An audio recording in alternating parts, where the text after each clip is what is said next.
Hormuz প্রণালীর ব্যবস্থাপনায় কোনোভাবেই যুক্তরাষ্ট্রকে হস্তক্ষেপ করতে দেবে না ইরান। একই সঙ্গে এই গুরুত্বপূর্ণ নৌপথে যুক্তরাষ্ট্রের অভিযানে সহায়তা না করার জন্য প্রতিবেশী দেশগুলোর প্রতিও সতর্কবার্তা দিয়েছে তেহরান। ইরানের খাতাম আল আম্বিয়া সেন্ট্রাল হেডকোয়ার্টার্সের মুখপাত্র ইব্রাহিম জোলফাঘারি এক টেলিভিশন বার্তায় এসব কথা বলেন। জোলফাঘারির অভিযোগ, হরমুজ প্রণালীতে যুক্তরাষ্ট্রের কর্মকাণ্ড আঞ্চলিক নিরাপত্তা ও আন্তর্জাতিক বাণিজ্যকে হুমকির মুখে ফেলেছে।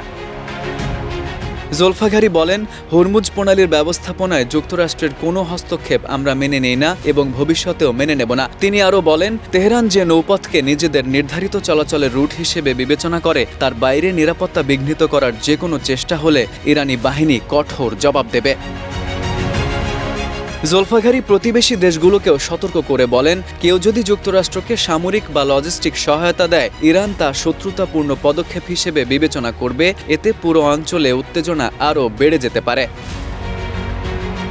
এদিকে ইরানের সর্বোচ্চ নেতার উপদেষ্টা মোহাম্মদ মুখবেরও হরমুজ প্রণালী নিয়ে তেহরানের অবস্থানের পক্ষে বক্তব্য দিয়েছেন। সামাজিক যোগাযোগ মাধ্যমে দেওয়া এক বার্তায় তিনি বলেন, দেশের স্বার্থে প্রতিশ্রুতিবদ্ধ কোনো ইরানি এই গুরুত্বপূর্ণ নৌপথের নিয়ন্ত্রণ ছেড়ে দেওয়ার পক্ষে থাকতে পারেন না। এর আগে মার্কিন প্রেসিডেন্ট ডোনাল্ড ট্রাম্প ইরানের বিরুদ্ধে চুক্তি লঙ্ঘনের অভিযোগ করেন। এর জবাবে আরও কঠোর সামরিক পদক্ষেপ নেওয়ার হুঁশিয়ারি দেন। ট্রাম্প বলেন, চুক্তিটি প্রায় চূড়ান্ত হয়ে গিয়েছিল, কিন্তু তারা তা ভেঙে দিয়েছে। এবার তাদের ওপর খুব কঠোরভাবে আঘাত হানা হবে। বিশ্বের উল্লেখযোগ্য পরিমাণ তেল ও তরলীকৃত প্রাকৃতিক গ্যাস হরমুজ প্রণালী দিয়ে পরিবহন করা হয়। তাই এই নৌপথকে ঘিরে যুক্তরাষ্ট্র ও ইরানের পাল্টাপাল্টি হুঁশিয়ারিতে আন্তর্জাতিক অঙ্গনে উদ্বেগ আরও বেড়েছে। FU Ahmed, Ittefaq news.